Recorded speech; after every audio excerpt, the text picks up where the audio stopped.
요즘은 기술이 발전하여 일상생활 여러 곳에서 인공지능이 사용되고 있습니다.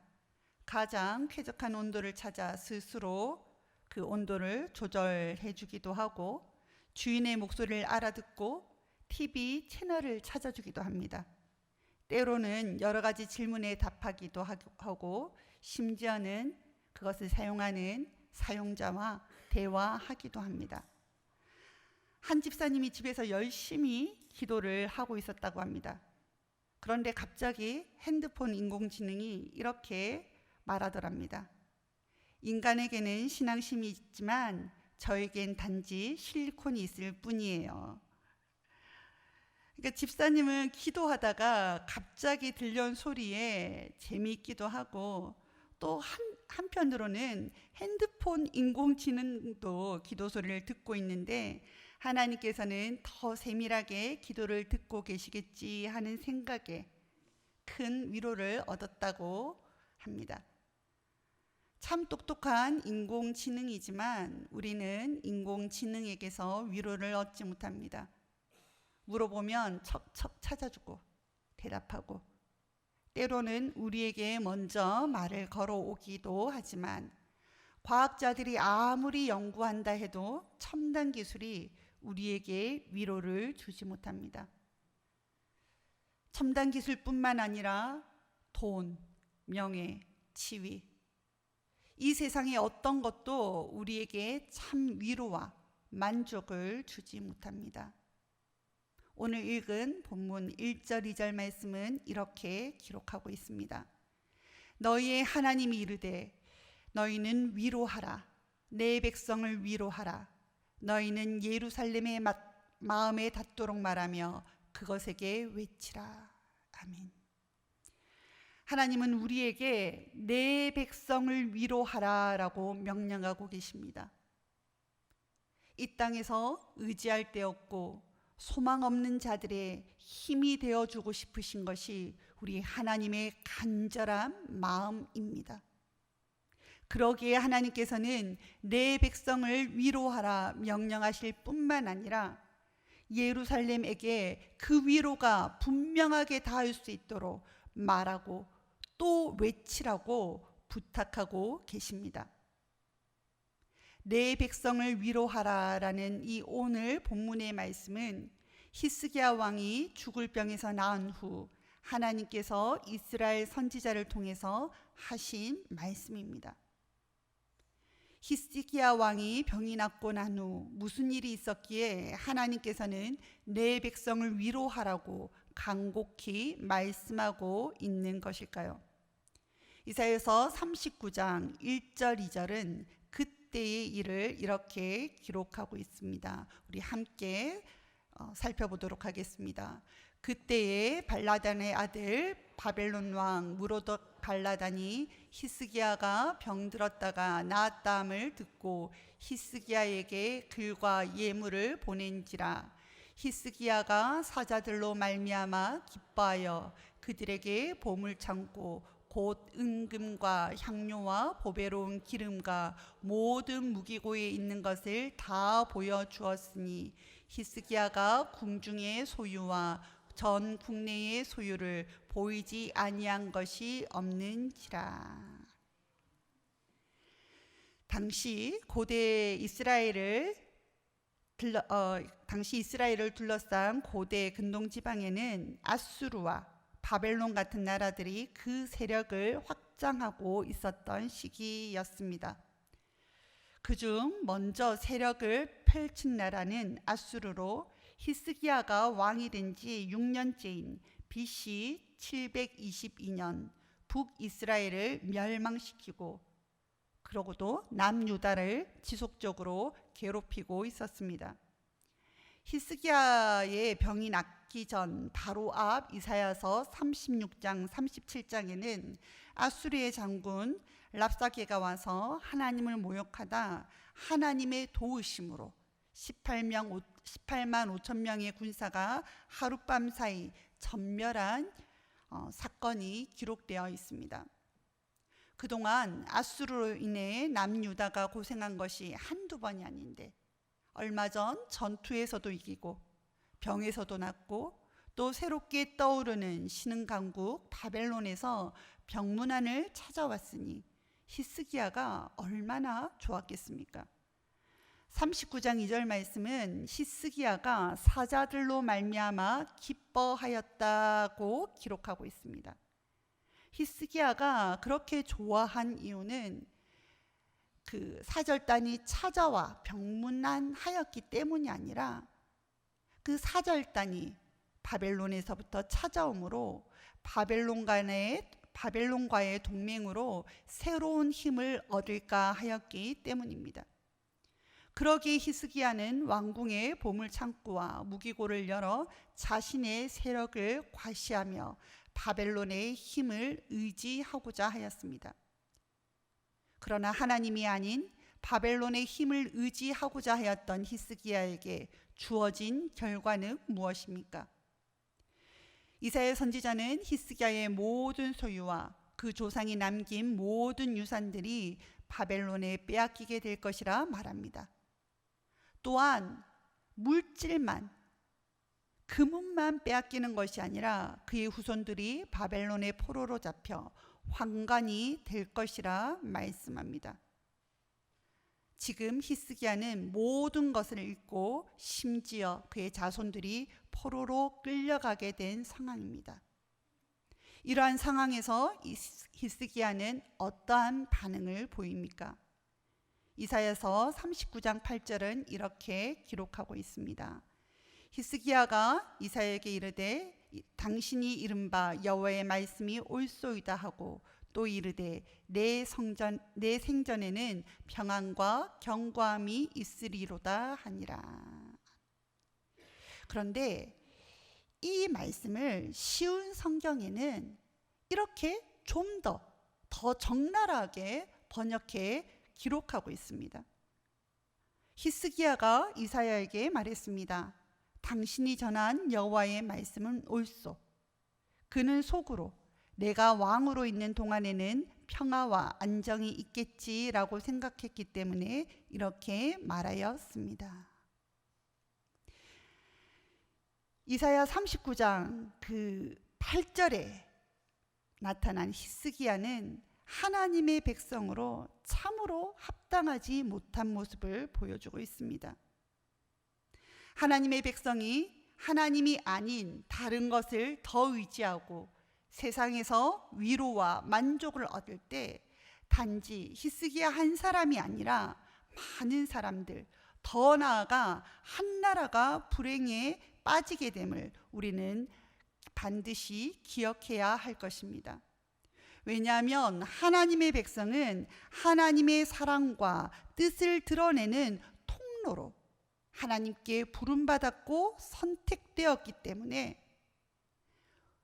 하나님의 백성이 하는 행동은, 우리가 하는 행동은 그 개인의 삶뿐만 아니라 그가 속한 가정과 공동체, 사회까지 그 행동에 영향을 받게 되는 것입니다. 그러나 우리 하나님께서는 바벨론으로 끌려가게 된 그의 백성들을 향해 안타까워하시며 내 백성을 위로하라고 명령하고 계십니다. 지금까지 이스라엘은 히스기야뿐만 아니라 이스라엘 백성들은 하나님이 아닌 우상들을 의지하고 세상 것을 더 추구하고 세상의 만족에, 세상에서 더 누리는 것에 관심을 가져 바벨론으로 끌려가게 되었지만 하나님께서는 그들을 기억하셨습니다. 그들이 바벨론으로 끌려가게 될지라도 하나님의 용서와 구원이 있음을 그들이 기억하고 포로 생활 가운데서도 하나님께 소망을 두길 하나님께서는 간절히 원하고 계신 것입니다. 하나님의 백성들은 하나님만을 의지하고 하늘의 위로로 살아가야 하는 자들입니다. 이스라엘에게 하나님의 위로가 임하게 되는 때가 언제입니까? 이스라엘에게 하나님의 위로가 임하게 되는 때는 그들이 포로 생활을 통해 하나님이 아닌 우상을 의지하고 세상을 사랑하던 것을 내려놓고 하나님 앞에 회개할 때 하나님께서 주시는 하늘의 위로와 회복이 그들에게 임하게 됩니다. 사랑하는 성도 여러분, 세상이 아닌 하나님을 의지함으로 살아가는 여러분 되시길 바랍니다. 그리할 때 하나님의 넘치는 위로와 도움을 받을 뿐만 아니라 세상에 소망 없이 살아가는 자들을 위로하고 회복시키는 하나님의 통로로 살아가게 될 줄로 믿습니다. 마태복음 3장 1절에서 3절의 말씀입니다. 함께 읽겠습니다. 그때에 세례 요한이 이르러 유대 광야에서 전파하여 말하되 회개하라 천국이 가까이 왔느니라 하였으니 그는 선지자 이사야를 통하여 말씀하신 자라. 일러스되 광야에 외치는 자의 소리가 있어 이르되 너희는 주의 길을 준비하라 그가 오실 길을 곧게 하라 하였느니라. 아멘. 세례 요한은 세상을 의지하지 않고 살았던 자입니다. 그는 세상에 소망을 두지 않았습니다. 그는 비록 낙타 털옷을 입고 메뚜기와 석청을 먹었지만 참된 만족이 비단옷과 좋은 음식에 있지 않다는 것을 그는 잘 알았습니다. 세례 요한의 외침에 온 이스라엘이 회개하며 하나님 앞에 다시 돌아온 이유가 무엇입니까? 낙타 털옷과 메뚜기와 석청이 능력이 있어서 그렇습니까? 이스라엘 사람들은 세례 요한의 외침에서 그의 진짜 모습을 보았기 때문입니다. 세례 요한의 모습에서 하나님의 도우심으로 살아가는 자가 어떠한 위로와 참 행복을 누리는지 진짜를 보았기 때문입니다. 세례 요한이 세상을 의지하지 않고 세상에서 만족을 찾지 아니하고 하나님만 의지하며 살아갈 때 그 세례 요한의 삶은 어떠한 결과를 가져왔습니까? 세례 요한은 예수 그리스도의 오심을 준비하는 그러한 새 일을 시작하는 자로 세움을 받게 되었습니다. 사랑하는 성도 여러분, 하나님께서는 내 백성을 위로하라고 말씀하십니다. 우리가 우리의 이웃과 세상을 위로하기 위해서는 우리가 먼저 하늘의 위로와 하늘의 만족으로 살아야 합니다. 우리가 위로하기 위해서는 많은 돈이 필요한 것이 아닙니다. 우리가 위로하기 위해서는 우리가 먼저 하늘의 위로로 살아가는 자가 되어야 합니다. 우리가 하나님께서 주시는 그 위로와 그 만족으로 살아갈 때 우리 또한 하나님께서 이 땅에 부으실 그 은혜와 그 위로와 구원의 역사를 준비하는 하나님의 통로로 쓰임받게 될 것입니다. 8절 말씀입니다. 함께 읽겠습니다. 푸른 마르고 꽃은 시드나 우리 하나님의 말씀은 영원히 서리라 하라. 아멘. 성경은 우리 인간의 인생이 풀과 같고 인생의 아름다움은 들의 꽃과 같다고 말씀하십니다. 얼마나 연약한 인생입니까? 그럼에도 불구하고 사람들은 들의 꽃과 같이 그 잠깐뿐인 인생의 영화를 누리겠다고 헛된 것을 붙잡으며 살아가고 있습니다. 하지만 우리 하나님께서는 쉬 말라버리는 연약한 인생을 긍휼히 여기시고 우리를 위로하고 회복시켜 주시겠다 말씀하십니다. 푸른 마르고 꽃은 시드나 우리를 향한 하나님의 위로의 약속은 반드시 이루어질 줄로 믿습니다. 우리가 광야에 외치는 자의 소리가 되어 하나님의 위로를, 하나님의 구원의 역사를 증거할 때 이루어질 일이 무엇입니까? 5절 말씀은 이렇게 약속하고 계십니다. 함께 읽겠습니다. 여호와의 영광이 나타나고 모든 육체가 그것을 함께 보리라. 아멘. 사랑하는 성도 여러분, 하나님께서는 이 땅의 모든 자들을 위로하기 원하십니다. 푸른 마르고 꽃은 시들어도 우리 하나님의 그 구원의 약속은 영원토록 변치 않고 이루어 주시겠다 하셨습니다. 하나님의 백성된 우리가 하나님께서 주시는 위로와 은혜로 만족하며 살아갈 때 우리의 삶은 주의 길을 예비하는 광야의 소리가 될 줄로 믿습니다. 하나님으로 만족하며 살아가는 우리의 모습을 통해 우리의 이웃이 하나님의 영광을 바라보게 될 줄로 믿습니다.